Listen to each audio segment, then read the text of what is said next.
चालू वर्षातच भारत चौथी मोठी अर्थव्यवस्था बनेल. आंतरराष्ट्रीय नाणेनिधीच्या अहवालात अंदाज. भारत जपानला मागे टाकून चौथी मोठी अर्थव्यवस्था बनेल. भारताचा नॉमिनल जीडीपी 4,187,000 अब्ज अमेरिकी डॉलर्स. धाराशिवच्या तुळजापूरमधील मसला या ठिकाणी बिबट्याचा शेतकऱ्यावर हल्ला. बिबट्याच्या हल्ल्यात शेतकरी गंभीर जखमी. तुळजापूर येथील उपजिल्हा रुग्णालयात उपचार सुरू. प्रशिक्षणाच्या नावाखाली राज्यातील गृहनिर्माण संस्थांची लूट. सभासदांकडून वर्षाला 120 रुपये वसूल करण्याचा घाट. भिवंडीत उद्यानात पाण्याची टाकी उभारण्यास स्थानिकांचा विरोध. उद्यानांची संख्या कमी असल्याने मुलांच्या खेळण्याच्या उद्यानात टाकी न उभारण्याची स्थानिकांची मागणी. बंगळुरू पोलिसांचे सोनू निगमला समन्स. कन्नड समुदायावर वक्तव्य केल्याप्रकरणी समन्स. चौकशीसाठी हजर राहण्यासंदर्भात नोटीस. चंद्रपूरच्या परकोट किल्ल्याची सुरेख प्रतिकृती तयार. वालुकामय दगडापासून संजय सबनवार या ज्येष्ठ कलावंताने तयार केली प्रतिकृती. 2 वर्ष राबून तयार केलेल्या प्रतिकृती प्रदर्शनाला मोठा प्रतिसाद. प्लास्टिकचा वापर सुरूच. 4 दिवसात 36,300 किलो प्लास्टिक पिशव्या जप्त. 30,000 रुपयांचा दंड वसूल करण्यात आलाय. जवळचं भाडं नाकारणाऱ्या टॅक्सी आणि रिक्षा चालकांविरोधात विशेष मोहीम. 48,000 बेशिस्त चालकांवर कारवाई. 40 लाखांचा दंड वसूल. मुंबईची जीवनवाहिनी असलेल्या बेस्ट बसच्या तिकीट दरात या आठवड्यापासून वाढ होण्याची शक्यता. राज्य परिवहन प्राधिकरणाची एक बैठक गेल्याच आठवड्यात पार पडली असून त्यात भाडेवाढीचा प्रस्ताव मंजूर करण्यात आलाय. नागपूरमध्ये महाविद्यालयात एमबीबीएसच्या विद्यार्थ्यांच्या जेवणात अळ्या. नागपूरमधील इंदिरा गांधी शासकीय वैद्यकीय महाविद्यालयातील धक्कादायक प्रकार. महाविद्यालय प्रशासनाकडून मेस चालकाला नोटीस. अमरावतीमध्ये रस्त्यात खड्डे की खड्ड्यात रस्ते अशी सध्या परिस्थिती. खड्ड्यामुळे गावकरी त्रस्त. गावकऱ्यांनी दिला जनआंदोलनाचा इशारा. 3 पाकिस्तानी नागरिकांची एक्झिट परमिट देऊन पाकिस्तानला रवानगी. नवी मुंबईतील 3 पाकिस्तानींची मायदेशी रवानगी. व्हिजिटर व्हिसावर हे नागरिक मुंबईत आल्याची माहिती. पाकिस्तानकडून एलओसीवर गोळीबाराची मालिका सुरूच. युद्धाच्या भीतीने बिथरलेल्या पाकिस्तानच्या कुरापती सुरू. पाकिस्तानकडून सलग 12व्या दिवशी शस्त्रसंधीचं उल्लंघन. गोळीबाराला भारतीय सैन्याकडूनही चोख प्रत्युत्तर.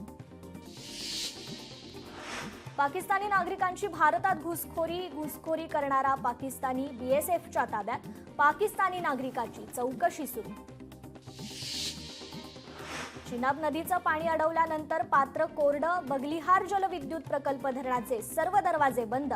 पाकिस्तान पाण्याच्या थेंबाथेंबासाठी तडफडणार. चिनाब नदीची पाणी पातळी कमालीची खालवली.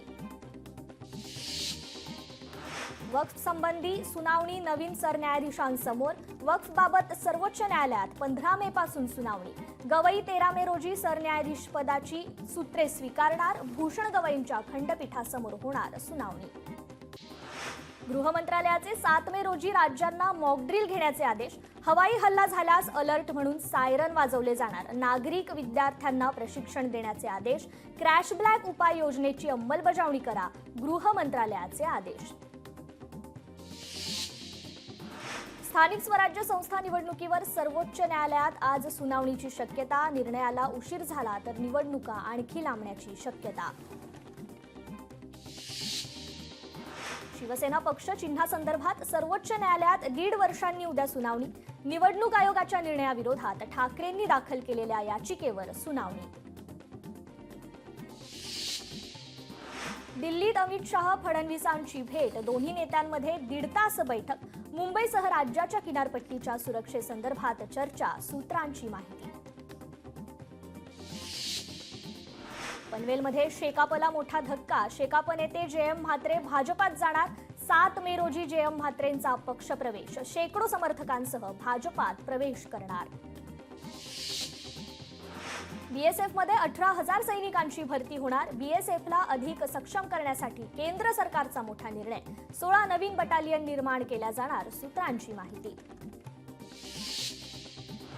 गृहसचिव आज राज्याच्या सचिवांची बैठक घेणार. एनडीआरएफ, एसडीआरएफ अधिकारी बैठकीला हजर राहणार. आज सकाळी 11 वाजता ऑनलाईन बैठक होणार. उद्या होणाऱ्या मॉकड्रिल संदर्भात बैठक होणार.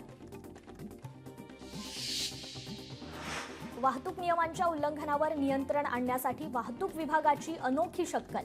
वाहतुकीचे नियम तोडले तर चालकाला नकारात्मक गुण मिळणार. ड्रायव्हिंग लायसन होणार सस्पेंड.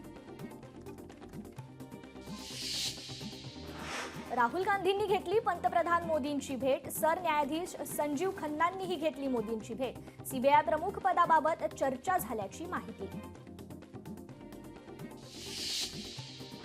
प्रभादेवी पुलाचा तिढा लवकरच सुटणार. MMRDA रहिवाशांमध्ये सकारात्मक बैठक. आठवड्याभरात शासन निर्णय घेण्याची शक्यता.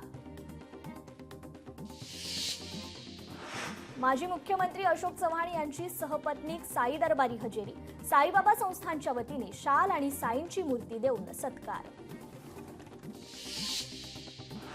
सोलापूरमध्ये आमदार आपल्या भेटीला उपक्रमातून देवेंद्र कोठींनी घेतली शेकडो नागरिकांची भेट. विकास कामांची प्रत्यक्ष पाहणी करण्यासाठी तसेच नागरिकांच्या अडचणी जाणून घेण्यासाठी उपक्रम राबवला गेला. खासदार नारायण राणे सिंधुदुर्ग दौऱ्यावर. राजकोट मालवण किल्ल्यावर छत्रपती शिवाजी महाराज पुतळ्याच्या उभारणीची पाहणी करणार आहेत. भाजपा शहराध्यक्ष आणि जिल्हाध्यक्ष निवडीला वेग. कोर कमिटीने सुचवलेली 78 नावे चंद्रशेखर बावनकुळेंकडे. कमिटीतील सदस्यांनी प्रत्येकी 3 नावे सुचवली. निरीक्षकांनी प्रत्येक जिल्ह्यातून पक्ष कार्यकर्त्यांची मतं देखील जाणून घेतली आहेत. महादेव जानकर यांनी राहुल गांधींची भेट घेतली. अहिल्याबाई होळकर यांच्या जयंती महोत्सवाचं निमंत्रण दिल्याची माहिती. केंद्रीय रस्ते वाहतूक मंत्री नितीन गडकरी अकोला जिल्हा दौऱ्यावर. गडकरी राष्ट्रीय महामार्गाची करणार पाहणी. ड्युटी संपल्यावर घरी जाऊन एकाच्या जागी 2-3 चपटी घ्या. मंत्री भरत गोगावलेंचा एसटी चालकांना अजब सल्ला. अपघात टाळण्यासाठी गोगावलेंच्या बस चालकांना सूचना. सिडकोच्या 26,000 घरांच्या वाढीव किमतीसाठी मनसे आक्रमक. 8 मे पासून मनसेचं आंदोलन. सिडको घरांच्या किमती कमी करण्याच्या मागणीसाठी मनसेचं आंदोलन. एसटी कर्मचाऱ्यांच्या महागाई भत्त्यात लवकरच वाढ होणार. याच महिन्यात मंत्रालयात बैठक घेऊन निर्णय घेणार. परिवहन मंत्री प्रताप सरनाईक यांचं आश्वासन. कल्याणमध्ये 5 तास अँब्युलन्स न मिळाल्याने महिलेचा मृत्यू. माजी नगरसेवक महेश गायकवाड डॉक्टरवर संतापले. पीडित कुटुंबियांना 50 लाखांची मदत करा. महेश गायकवाडांची मागणी. चंद्रपूरमध्ये पुन्हा वादळी वाऱ्यासह जोरदार पाऊस. वादळी पावसामुळे बऱ्याच भागातील वीज पुरवठा खंडित. पावसामुळे अनेकांचं मोठं नुकसान. सततच्या पावसामुळे वातावरणात मात्र गारवा. नांदेडमध्ये जोरदार वादळी वाऱ्यासह अवकाळी पावसाची हजेरी. शेती फळबागायतीचं नुकसान होण्याची शक्यता.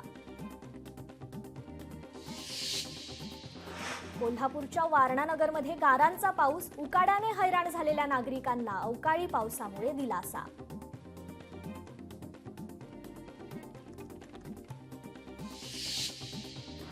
अमरावती जिल्ह्यात अनेक ठिकाणी जोरदार पावसाची हजेरी. अचानक आलेल्या पावसाने नागरिकांची मात्र तारांबळ. पुढील 3 दिवस पश्चिम विदर्भात गारांच्या पावसाची शक्यता. धाराशिवमध्ये काही भागात हलक्या सरी तर काही भागात विजांच्या कडकडाटासह जोरदार पावसाची हजेरी.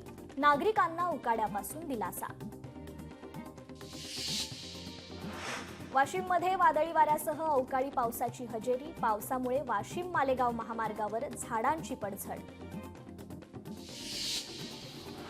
बीडच्या अंबाजोगाई शहरासह परिसरात गारांसह वादळी पाऊस. उकाड्यापासून नागरिकांना दिलासा. शेतकऱ्यांच्या पिकांचं मात्र नुकसान. नागपुरात सलग 3ऱ्या दिवशीही गारपिटीसह अवकाळी पाऊस. नागरिकांना सतर्कतेचं आवाहन. हिंगोली जिल्ह्यात ठिकठिकाणी वादळी वाऱ्यासह पावसाची हजेरी. अनेक ठिकाणी लग्नाचे मंडप कोसळले. अचानक आलेल्या वादळी वाऱ्यामुळे शेतकरी मात्र संकटात. छत्रपती संभाजीनगरमध्ये वादळी वाऱ्यासह पाऊस. काही ठिकाणी मोठ्या प्रमाणात गारपीट. अचानक आलेल्या पावसामुळे शेतकऱ्यांचं मोठं नुकसान. बीडमध्ये वादळी वाऱ्यासह पावसाला सुरुवात. जोरदार वाऱ्यासह पाऊस सुरू झाल्याने शेतातील नागरिकांची तारांबळ.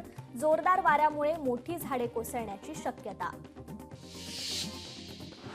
परभणीत अचानक आलेल्या वादळी वाऱ्यामुळे तब्बल 2.5 तास होऊन गेले तरी लाईट गुल. लाईट गेल्याने नागरिकांची गैरसोय.